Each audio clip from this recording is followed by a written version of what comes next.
வார்த்தையை கேட்கும்படியாக நீங்கள் எடுத்த பிரயாசத்திற்காக நான் ஆண்டவருக்கு நான் நன்றி செலுத்துகின்றேன். இப்பொழுதும் கூட நாம் நல்ல ஒரு பாடலை நாம் மாலையிலே நான் கேட்கும்படியாக ஆண்டவர் கிருபை செய்தார். அதை தொடர்ந்து ஒரு நல்ல ஒரு சாட்சி வேலைக்குள்ளாக நாம் கடந்து வந்தோம்.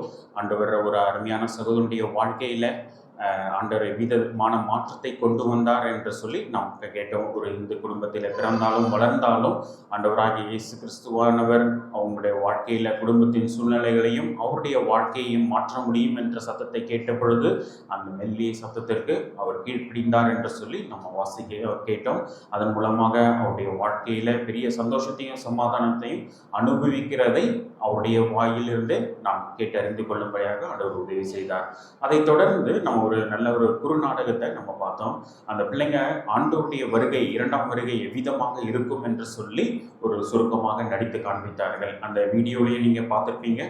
பிள்ளைங்களும் நடித்து காமிச்சது அதுதான் சொல்லப்படுகிறது. இரண்டாம் வருகைக்கு ஆயத்தமாக இருக்கிறீர்களா? இந்த நாளில் உலகத்தில் நடக்கிற சம்பவங்களை பார்க்கும் பொழுது எல்லா காரியங்களும் ஆண்டவருடைய வருகை மிக சமீபமாக இருக்கிறது என்று சொல்லி நம் அனைவருக்கும் சுட்டி காண்பித்துக் கொண்டே காணப்படுகிறதை நாம் அறிந்திருக்கின்றோம். உலகத்திலே யுத்தத்தின் செய்திகளை நாம் கேட்டுக்கொண்டு கொண்டிருக்கிறோம். உலகத்திலே பூகம்பங்கள் நடக்கிறதை நாம் பார்க்கின்றோம். நாடுகளுக்கு நாடாக யுத்தங்கள் நடக்கிறதை நாங்கள் பார்த்து கொண்டிருக்கின்றோம். எங்கு பார்த்தாலும் பிரச்சனைகளும் போராட்டங்களும் எதிர்ப்புகளும் பஞ்சங்களும் பசியும் பட்டினியும் வேதனையும் நம்மை சூழ்ந்து நெருங்கி கொண்டிருக்கிறது. செய்தித்தாள்களை எடுத்து பார்ப்போம் என்று சொன்னால் இப்படிப்பட்ட செய்திகளைத்தான் நாம் அதிகமாக பார்க்கக்கூடிய எல்லா வாய்ப்புகளும் உண்டு. ஆனால் இவை எல்லாம் எதை சுட்டி காண்பித்து கொடுக்கிறது? ஆண்டவருடைய வருகை மிக மிக சமீபமாக இருக்கிறது என்று சொல்லி நாம் அறிந்து கொள்ள வேண்டும். ஆகவே நாம் அவருடைய வருகைக்கு ஆயத்தம் உள்ளவர்களாக நாம் எப்பொழுதும் காணப்பட வேண்டும். எந்த நெடுப்பொழுதிலும் எந்த நேரத்திலும் ஆண்டவர் வருவார் என்பதை நாம் மனதில் வைத்துக் கொள்ள வேண்டும் என்கின்ற காரியத்தை நாம் புரிந்து கொள்ள வேண்டும். அருமையானவர்களே, இந்த மாலை நேரத்தில் நான் உங்களோடு கூட அந்த செய்தி இரண்டாம் வருகைக்கு நாம் ஆயத்தமுள்ளவர்களாக இருக்க வேண்டும். எப்பொழுதும் ஆயத்தமாக இருக்க வேண்டும். ஒரு நிமிடத்தை கூட நாம் காலம் தாமதம் செய்ய வேண்டாம். இன்றைக்கு இருக்கின்ற அந்த ரட்சிப்பு இன்னொரு முறை இந்த வாய்ப்பு நமக்கு கிடைக்குமா என்பது நமக்கு தெரியாமல் இருக்கிறது. ஆகவே இந்த கிடைக்கப்பட்ட இந்த வாய்ப்பை நாம் சரியான முறையில் நாம் பயன்படுத்திக் கொள்ள வேண்டும் என்கின்ற காரியத்தை வலியுறுத்தும் வண்ணமாக ஒரு தலைப்பிலே நான் உங்களுக்கு இன்னைக்கு இந்த சுவிசேஷ செய்தியை நான் பகிர்ந்து கொள்ள விரும்புகின்றேன். அதற்காக நான் தெரிந்து கொள்ளப்பட்ட அந்த topic exchange offer.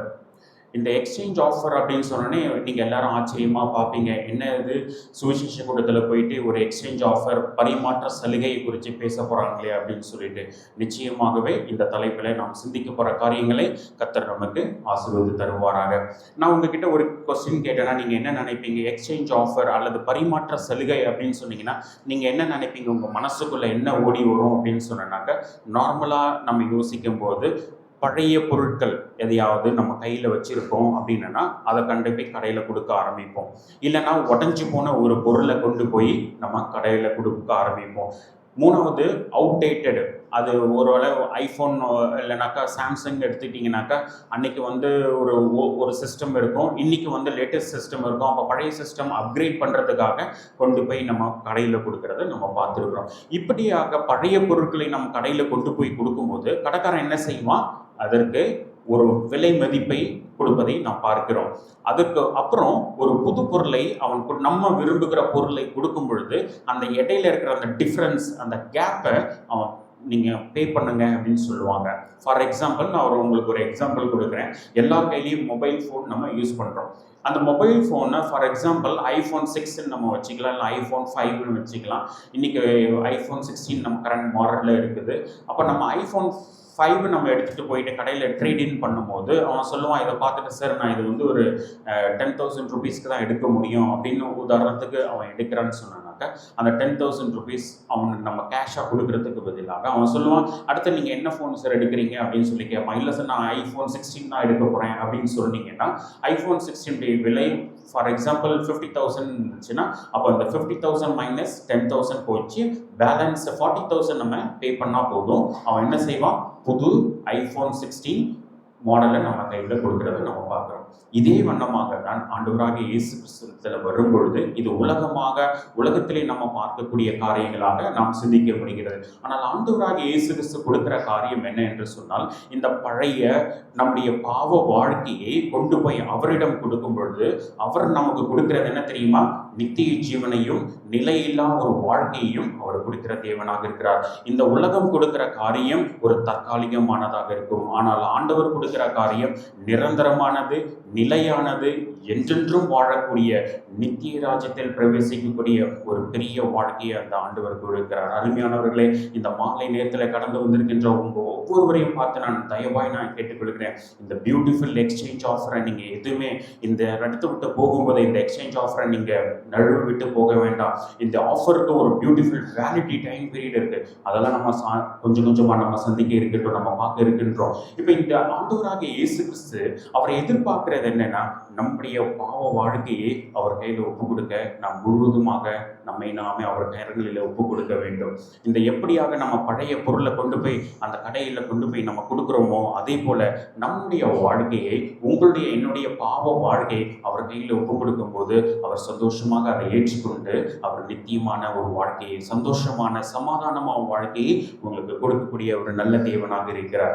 For example, நான் இப்போ இன்னொரு எக்ஸாம்பிள் சொன்னேன். ஒன்று மொபைல் ஃபோன் நான் சொன்னேன். இன்னும் உங்கள் வீட்டில் இருக்கிற பொருள் எல்லாம் கூட நீங்கள் பாத்திர கடையில் போனீங்கன்னா அவங்க கேட்பாங்க, நீங்கள் ஸ்டவ் இருக்குது, குக்கர் இருக்குது, இல்லைனாக்கா நீங்கள் லேப்டாப் இருக்குது, இல்லைனாக்கா நீங்கள் என்ன செய்யலாம், ரெஃப்ரிஜரேட்டர், ஃப்ரிட்ஜ் இருக்குது, இல்லைனா வாஷிங் மிஷின் இருக்குது. இப்படி நம்ம வீட்டில் இருக்கிற எல்லா ஹோம் அப்ளையன்சஸ் ப்ராடக்ட்ஸ் எல்லாத்தையும் எடுத்துக்கொண்டு போயிட்டு கடையில் கொண்டு போய் கொடுத்தீங்கன்னா அவன் என்ன செஞ்சுருவான், வாங்கிக்கிட்டு அதற்கு ஈக்குவலாக இல்லைனா அதுக்கு கொஞ்சம் சமமான பொருளை விலை மதிக்கக்கூடிய வேற ஏதாவது பொருளை கொடுக்கறத நம்ம வாசிக்கிறோம். இப்படிப்பட்ட நிலைமையில் இந்த வேதாகமத்தில் சொல்லப்பட்டிருக்கிற ஒரு சில காரியங்களை நான் வேகமாக சொல்லிக் கொடுக்க ஆரம்பிக்கிறேன். முதலாவதாக 2 கொரிந்தியர் 5:21 வசனத்தை யாராவது வாசிக்க கேட்கலாம். மைக் இருந்துச்சுன்னா சத்தமா வாசிக்க கேட்கலாம். 2 கொரிந்தியர் 5வது அதிகாரம் 21வது வசனம்.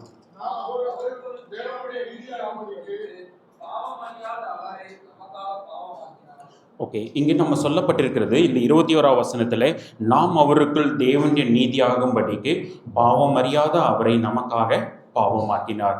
இங்கு 2 காரியம் சொல்லப்பட்டிருக்கிறது, பாவம், நீதி, சின் அண்ட் ரைச்சஸ்னஸ். பாவம் என்கின்ற காரியம் நம்மிடத்தில் இருந்தது. நம்முடைய பாவத்தை அவர் ஏற்றுக்கொண்டு அவருடைய நீதியை நமக்கு கொடுத்தார். நன்றாக புரிந்து கொள்ளுங்கள்.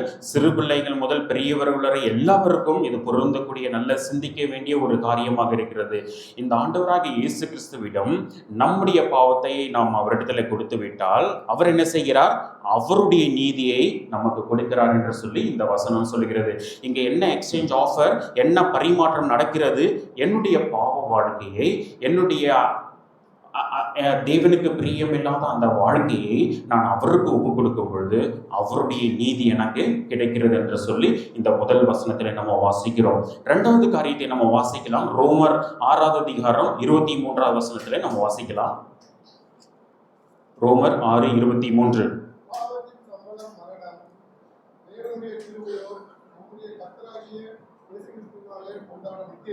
இங்கே சொல்லப்பட்டிருக்கிறது 2 விஷயம். பாவத்தின் சம்பளம் மரணம், தேவனுடைய கிருபை வரமோ நம்முடைய கர்த்தராகிய இயேசு கிறிஸ்துவினால் உண்டான நித்திய ஜீவன் என்று சொல்லி சொல்லப்பட்டிருக்கிறது.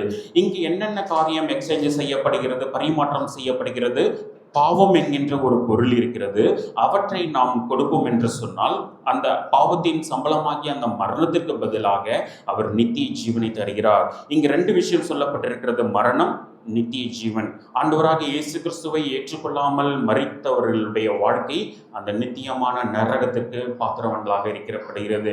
ஆனால் இந்த ஆண்டவராக இயேசு கிறிஸ்துவை சொந்த ரட்சகராக ஏற்றுக்கொண்டவர்களுக்கு அவர் நித்திய ஜீவனை அளிக்கிறவராக இருக்கிறார். அப்போ மரணத்திற்கு பாத்திரவான்களாக இருக்கிற உங்களுக்கும் எனக்கும் உங்களுடைய மரண வாழ்க்கையை, மரணத்திற்கு பாத்திரவான்களாக இருந்த உங்களுடைய என்னுடைய வாழ்க்கையை நாம் அவரிடத்தில் ஒப்பு கொடுக்கும் பொழுது அவர் என்ன செய்கிறார், மாறாக பரிமாற்றம் என்ன செய்யப்படுகிறது, எனக்கு நித்திய ஜீவனை கொடுக்கிறார் என்று சொல்லி இந்த வசனத்தில் நாம் பார்க்கின்றோம். அப்போ மரணத்திற்கு பதிலாக அவர் நித்திய ஜீவனை கொடுக்கிறார். அருமையானவர்களே, நாம் பாவம் செய்தவர்களாக இருக்கிறோம். யாரும் அதற்கு விதிவிலக்கல்ல. எல்லா மனிதரும் பாவம் செய்து தெய்வ மகிமையற்றவர்களாக வாழ்ந்து கொண்டிருக்கின்ற இந்த உலகத்தில் உங்களுக்கும் எனக்கும் அந்த பாவத்திற்கு பதிலாக, அந்த மரணத்திற்கு பதிலாக அவர் நித்திய ஜீவனை தருகிற தேவனாக இருக்கிறார்.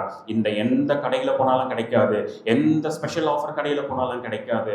ஆனால் இந்த இந்த ஆண்டவராகிய இயேசு கிறிஸ்து கொடுக்கிற ஒரே ஒரு காரியம், மரணத்திற்கு பதிலாக அவர் நித்திய ஜீவனை கொடுக்கிற தேவனாக இருக்கிறார் என்று சொல்லி நாம் வாசிக்க முடியும். மூன்றாவது காரியத்தை நாம் வாசிக்கலாம். 1 யோவான் 1:9 வசனத்தை நாம் வாசிக்கலாம். 1 யோவான் 1 அதிகாரம் 9 வசனம்.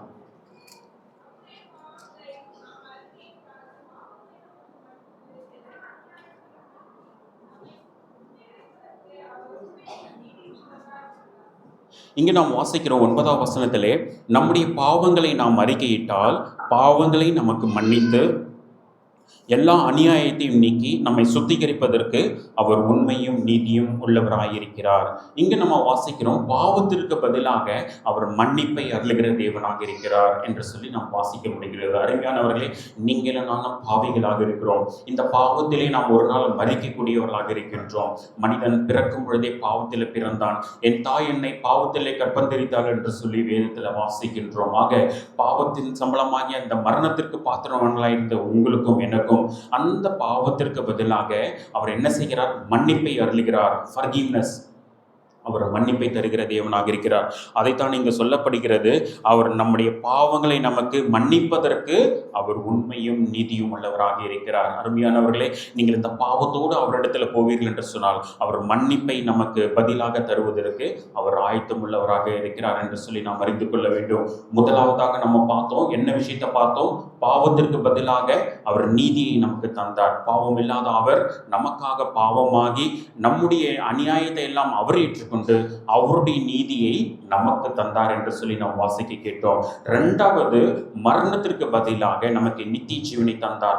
இந்த பாவத்தின் சம்பளமாகி அந்த மரணத்திற்கு பதிலாக அவர் நித்திய ஜீவனை உங்களுக்கு தந்தார் என்று சொல்லி இரண்டாவது காரியத்தை நாம் பார்த்தோம். மூன்றாவது, அந்த பாவத்திற்கு பதிலாக மன்னிப்பை அருளுகிற தேவன். நீங்க பாவத்தோடு கூட இந்த ஆண்டவராகிய இயேசு கிறிஸ்துவினிடத்தில் வருவீர்கள் என்று சொன்னால் அதற்கு பதிலாக எக்ஸ்சேஞ்ச் ஆஃபராக அவர் கொடுக்கிற காரியம் மன்னிப்பை தருகிறார். அதைத்தான் இந்த வசனம் சொல்லுகிறது. உங்களுடைய பாவங்களை நீங்கள் அறிக்கையிட்டால் அவர் பாவங்களை மன்னிக்கக்கூடிய தேவனாக இருக்கிறார் என்று சொல்லி இந்த வசனம் சொல்லுகிறது. அருமையானவர்களே, இந்த உலகத்தில் இந்த ஆண்டவராகிய இயேசு கிறிஸ்துவை இதுவரைக்கும் சொந்த ரட்சகராக ஏற்றுக்கொள்ளாமல் இருப்பீர்கள் என்று சொன்னால் உங்களுடைய வாழ்க்கையிலே நீங்கள் உங்களுடைய பாவங்களை நீங்கள் அறிக்கை செய்யும்படியாக உங்களை அன்போடு கேட்டுக்கொள்கிறோம். நீங்கள் அறிக்கை செய்யும் பொழுது அந்த பாவத்தை பதிலாக அவர் என்ன தருகிறார்? மன்னிப்பை தருகிறார் என்று சொல்லி நாம் வாசிக்கிறோம். நான்காவது காரியத்தை நாம் வாசிக்கலாம். பிலிப்பியர் 4 அதிகாரம் 6-7 வசனங்களை நாம் வாசிக்க கேட்கலாம். பிலிப்பியர், நீங்கள் ஒன்றுக்கும் கவலைப்படாமல் எல்லாவற்றையும் குறித்து உங்கள் விண்ணப்பங்களை ஸ்தோத்திரத்தோடு கூடிய ஜெபத்தினாலும் வேண்டுதலினாலும் தேவனுக்கு தெரியப்படுத்துங்கள். அப்பொழுது எல்லா புத்திக்கும் மேலான தேவ சமாதானம் உங்கள் இருதயங்களையும் உங்கள் சிந்தைகளையும்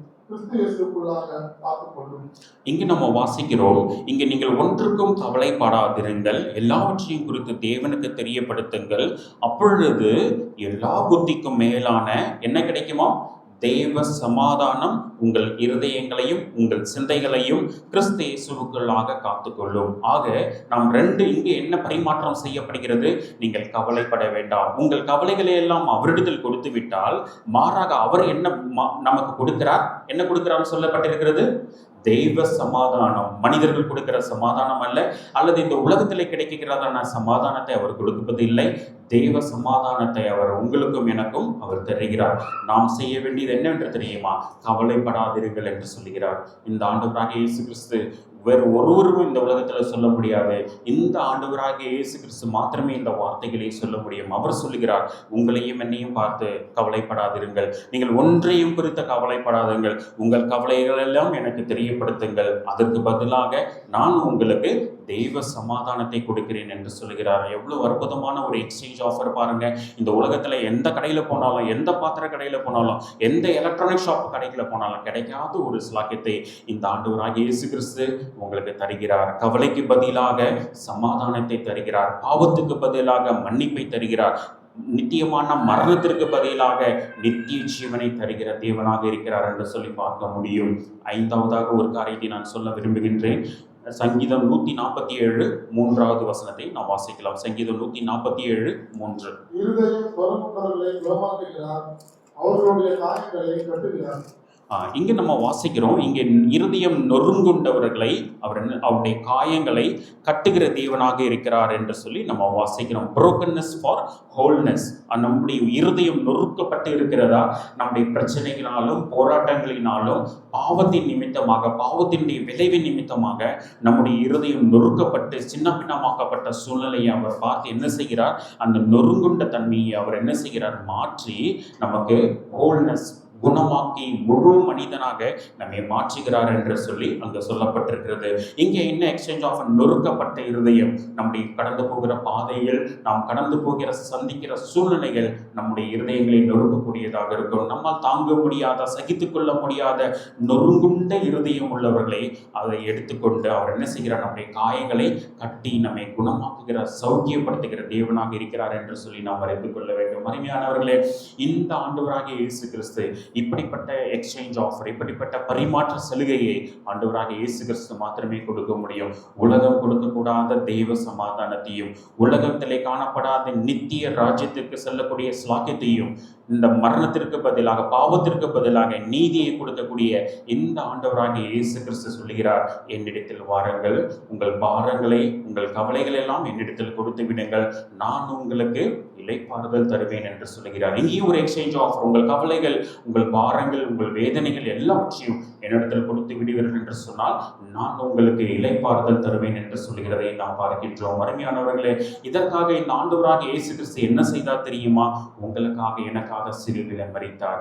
உங்களுடைய பாவங்கள், உங்களுடைய வேதனைகள், உங்களுடைய கஷ்டங்கள், வேதனைகள், பாடுகள், துக்கங்கள், துன்பங்கள் எல்லாவற்றையும் அவர் எடுத்துக்கொண்டு அதற்கு பதிலாக உங்களுக்கு மன்னிப்பையும் சமாதானத்தையும் நீதியையும் அருளுகிற தேவனாக இருக்கிறார்.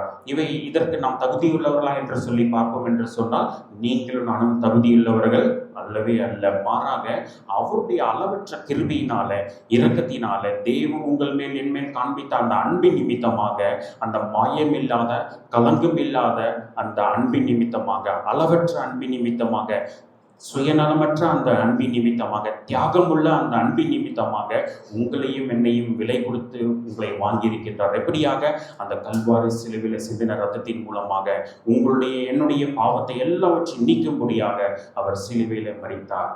அவர் உங்களுக்காக, எனக்காக அடக்கம் பண்ணப்பட்டார். 3ஆம் நாளிலே அவர் உயிர்த்தெழுந்தார் என்று சொல்லி நம்ம வாசிக்க முடியும். உங்களுடைய என்னுடைய பாவத்தை எல்லாவற்றையும் அவர்களில் ஏற்றுக்கொண்டார். எடுத்துக்கொண்டு உங்களுக்காக, எனக்காக நம்மேல் நீதியின் சால்வையை அவர் நமக்கு மேல் தரித்தார் என்று சொல்லி நம்ம வாசிக்கிறோம். இது சாதாரண விஷயம் அல்ல, மிகப்பெரிய ஒரு ஆஃபர், கிரேட் எக்ஸ்சேஞ்ச் ஆஃபர், மிகப்பெரிதான ஒரு பரிமாற்ற சலுகை, உலகம் எங்கும் கிடைக்காத ஒரு சலுகை.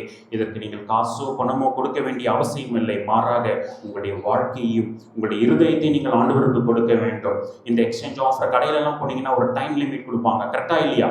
தீபாவளிக்கு இந்த ஆஃபர் கொடுக்குறோம், பொங்கலுக்கு கொடுக்குறோம், கிறிஸ்மஸ்க்கு கொடுக்குறோம் அப்படின்னு சொல்லி ஆஃபர் லிமிட் கொடுப்பாங்க. இந்த ஆண்டவராகிய இயேசு கிறிஸ்து உங்களுக்கும் ஒரு ஆஃபர் வேலிட்டி கொடுத்திருக்கிறார். 2 கொரிந்தியர் 6ஆவது அதிகாரம் 2ஆவது வசனம் வாசிங்க. 2 கொரிந்தியர் 6ஆவது அதிகாரம் 2ஆவது வசனம். இந்த ஆஃபருடைய வேலிட்டி அங்க சொல்லப்பட்டிருக்கிறது.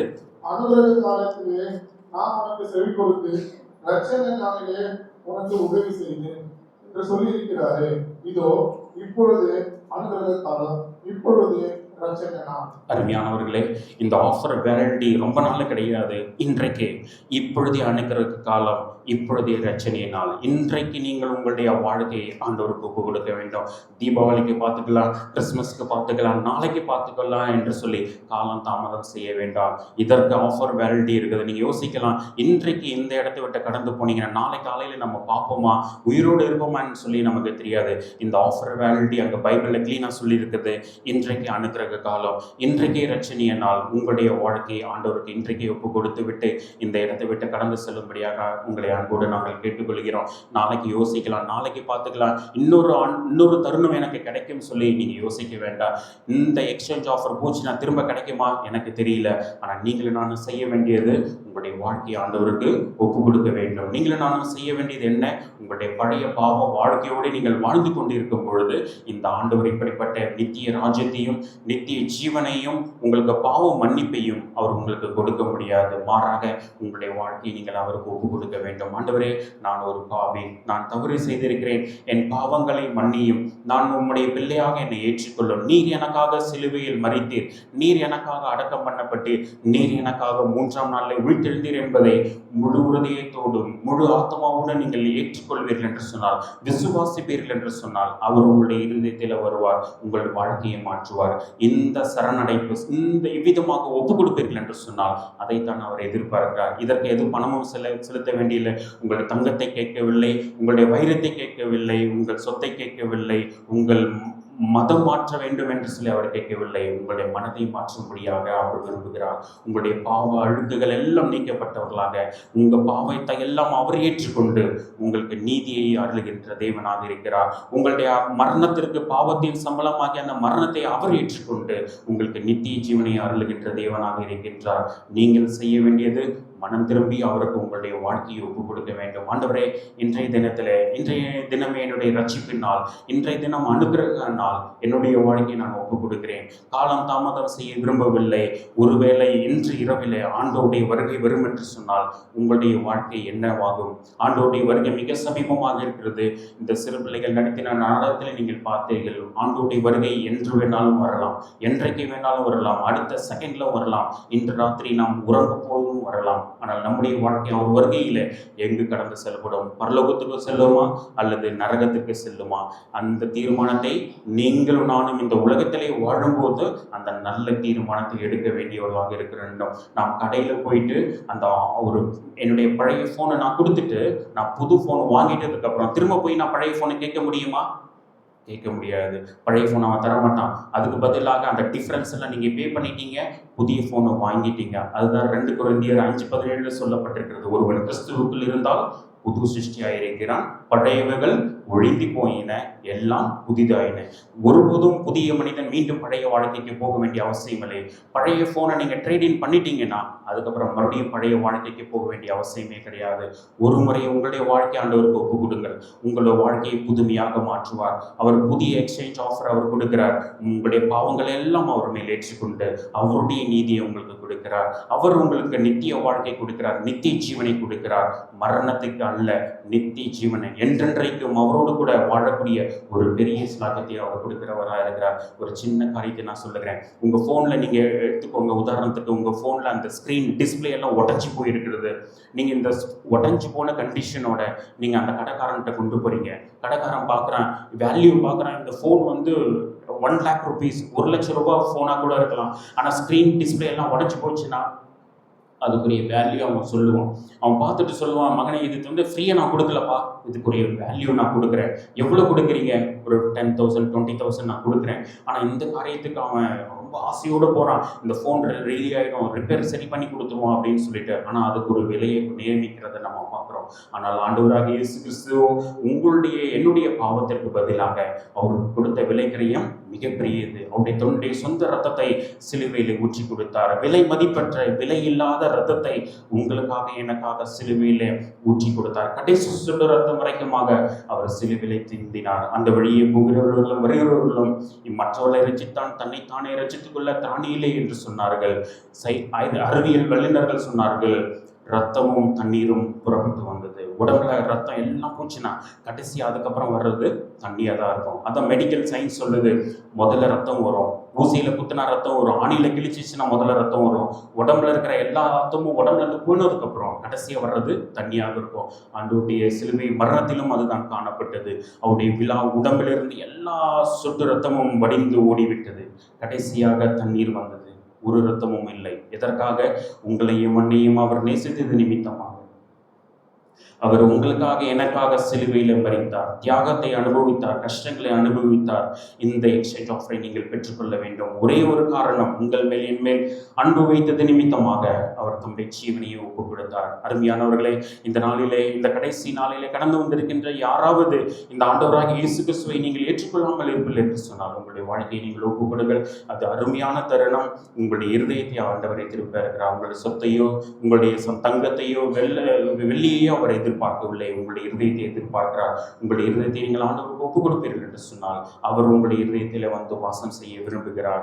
வாசற்படியில் நின்று கதவு தட்டி கொண்டிருக்கிறார். உங்களுடைய அனுமதி இல்லாமல் அவர் உள்ளே வர மாட்டார். நீங்கள் அவரை உள்ளே ஏற்றுக்கொள்வீர்கள் என்று சொன்னால், கதவுகளை திறப்பீர்கள் என்று சொன்னால் அவர் உள்ளே வந்து உங்களோடு கூட வாசம் செய்வார். உங்களுக்கு தேவ சமாதானத்தை கொடுப்பார், நித்திய ராஜ்யத்தை கொடுப்பார், நீதி என்னும் சால்வியை கொடுக்கிறார். அப்படிப்பட்ட ஒரு தேவனை நீங்கள் வேண்டாம் என்று சொல்லி இங்கிருந்து கடந்து போக வேண்டாம். இந்த அன்புள்ள இரட்சகரை சந்தோஷமாக ஏற்றுக்கொண்டவர்களாக இந்த இடத்தை விட்டு நீங்கள் கடந்து போகும்படியாக உங்களை அன்போடு நாங்கள் கேட்டுக்கொள்கிறோம். இதுவரை இந்த ஆண்டவராக இயேசு கிறிஸ்துவை ஏற்றுக்கொள்ளாதவர்கள் யாராவது இருப்பீர்கள் என்று சொன்னால், உங்களுக்கு இப்படிப்பட்ட வாஞ்சியும் விருப்பம் இருக்கும் என்று சொன்னால் உங்களுடைய கரங்களை உயர்த்துங்கள். அல்லாவிட்டால் உங்களுடைய இந்த கூட்டம் முடிவு பெற்று என்பதாக எங்களை வந்து சந்தித்து பாருங்கள். நாங்கள் உங்களுக்காக இதை குறித்து அதிகமாக சொல்ல விரும்புகிறோம். யாராவது இந்த ஆண்டுடைய வருகைக்கு, ஆண்டவருடைய வருகை இரண்டாவது வருகை இன்று ராத்திரியில் இருக்கும் என்று சொன்னால், அல்லது இந்த நிமிடத்தில் இருக்கும் என்று சொன்னால், என்னுடைய வாழ்க்கை எங்கு கடந்து செல்லும்?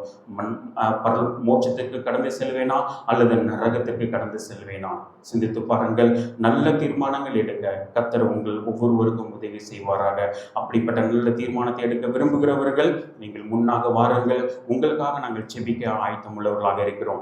நீங்கள் உங்களுடைய கரங்களை உயர்த்தி காண்பித்தாலும் சரி, எல்லாரும் கண்களை மூடுவோம். ஒரு நிமிடம் நாம் கண்களை மூடி நாம் ஜெபம் செய்ய இருக்கின்றோம். அருமையான அன்புள்ள தேவனிடத்தில் நாம் கண்களை மூடி நாம் ஜெபம் செய்ய இருக்கின்றோம். யாரும் கண்களை திறக்க வேண்டாம். எல்லாரும் ஒரு நிமிஷம் கண்களை மூடி நாம் ஜெபம் செய்வோம்.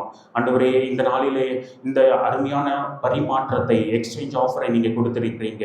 எங்களுடைய பாவத்தை எல்லாவற்றையும் ஏற்றுக்கொண்டு எங்களுக்கு நீதியை தர அவர் உண்மை உள்ளவராயிருக்கிறார். நமக்கு கிடைக்க வேண்டிய அந்த மரணத்தை அவர் ஏற்றுக்கொண்டு அவர் நித்திய ராஜ்யத்தை கொண்டு வர உங்களுக்கு தர வாஞ்சி உள்ளவராயிருக்கிறார். பாவத்தை ஏற்றுக்கொண்டு மன்னிப்பை அருளும்படியாக அவர் வாஞ்சித்துக் கொண்டிருக்கின்றார். கவலைகள் எல்லாம் எடுத்துக்கொண்டு தெய்வ சமாதானத்தை தருகிற ஆவல் உள்ளவராக இருக்கிறார். உங்களுடைய நொறுங்குண்ட இருதயத்தை அவர் குணமாக்க ஆயத்தம் உள்ளவராக இருக்கிறார். யாரெல்லாம் விருப்பம் இருக்கிறது, உங்களுடைய வலது கரத்தை நீங்கள் உயர்த்தி காண்பீங்கள். உங்களுக்காக நாங்கள் செபிக்க விருப்பம் உள்ளவராக இருக்கிறோம். அன்பின் பரமபிதாவே, அன்புள்ள இயேசப்பா, என்னுடைய இருதயத்திலே வாரும். நான் ஒரு பாவி, நான் பாவம் செய்து விட்டேன். ஆண்டவரே, இந்த நாளிலே என்னுடைய இருதயத்தையும் உமக்கு ஒப்புக் கொடுக்கிறேன். என்னுடைய பாவத்தை எல்லாம் எடுத்து விட்டு எங்களுக்கு இளைப்பாறுதலை தாரும். நித்திய ராஜ்யத்திற்கு நான் பங்குள்ளவனாக மாற விரும்புகிறேன். என்னுடைய இருதயத்திலே வாரும் என்று சொல்லி யாரெல்லாம் விரும்புகிறீர்களோ உங்களுடைய வலது கரத்தை உயர்த்தி காண்பீங்கள். உங்களுக்காக நாங்கள் செபிக்க விரும்புகிறோம். ஒருவேளை நீங்கள் யோசித்துக் கொண்டிருக்கலாம், நாளைக்கு பண்ணிக்கலாம், இன்னொரு முறை சான்ஸ் கிடைக்கும். இந்த வாய்ப்பு உங்களுக்கு கிடைக்காது. இன்னொரு வாய்ப்பு உங்களுக்கு கிடைக்குமான்னு எனக்கு தெரியல. ஆனா இதுவே கடைசிய நாள். இந்த ஆஃபர் வேலிட்டி ஆண்டவராகிய வசனம் சொல்லுகிறது, இன்றைய ரட்சணிய நாள், இன்றைய அனுகிரகம் நாள். காலத்தை தாமதம் செய்ய வேண்டாம். இந்த வாய்ப்பை நீங்கள் பயன்படுத்திக் கொள்ளும்படியாக நாங்கள் உங்களை அன்போடு நாங்கள் கேட்டுக்கொள்கிறோம். நீங்கள் சிந்தித்து பாருங்கள். நல்ல தீர்மானங்கள் எடுக்க கர்த்தர் உங்களுக்கு உதவி செய்வாராக. இந்த பரிமாற்ற சலுகையை நீங்கள் பெற்றுக்கொண்டவர்களாக இந்த இடத்தை விட்டு சந்தோஷத்தோடு கடந்து செல்லும்படியாக உங்களை நாங்கள் அன்போடு கேட்டுக்கொள்கிறோம். கர்த்தருடைய நாமம் மகிமைப்படுவதாக.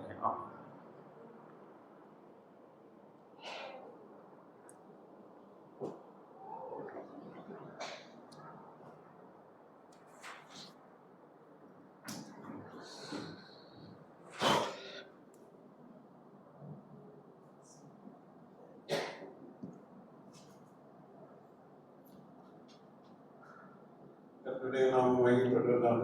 இன்றைக்கு காலையிலிருந்து இதுவரைக்குமாக நீங்கள் அமர்ந்திருந்து தேவனுடைய வார்த்தையை கேட்கவும், தேவனோடு ஐக்கியம் உள்ளவர்களாக இருக்கும்படியாக ஆண்டவர் நமக்கு இரக்கம் பாராட்டினார். இந்த 3 நாட்களும் விசேஷ கூட்டங்கள் நமக்கு ஆசீர்வாதமாக இருந்தது. அநேகர் தேவனுடைய வார்த்தையை கேட்டு கடந்து போயிருக்கிறார்கள்.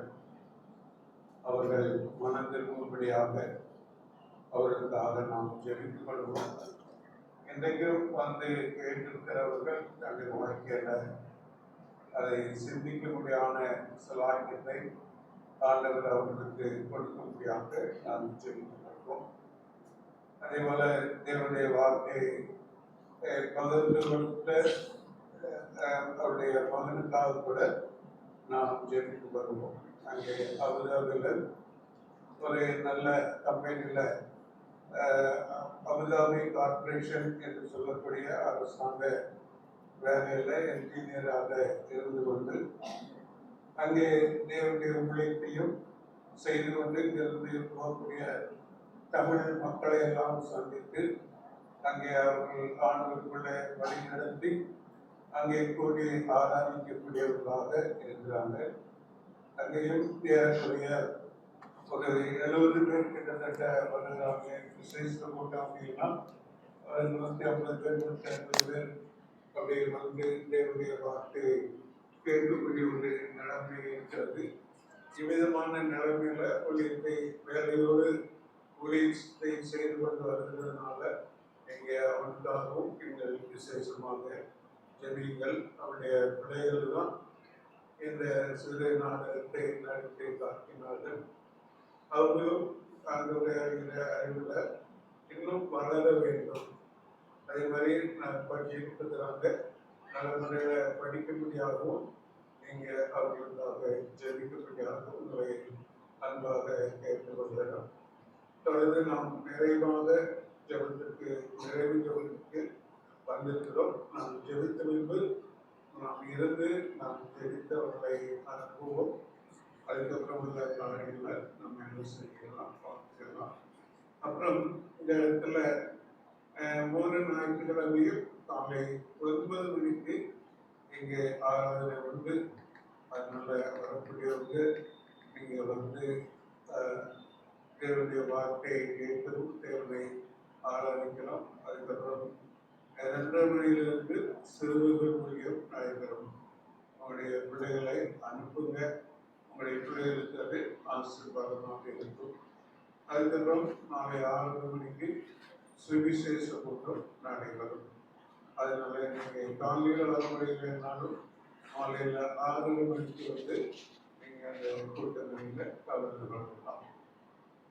சரி, ஜெபம் செய்வோம்.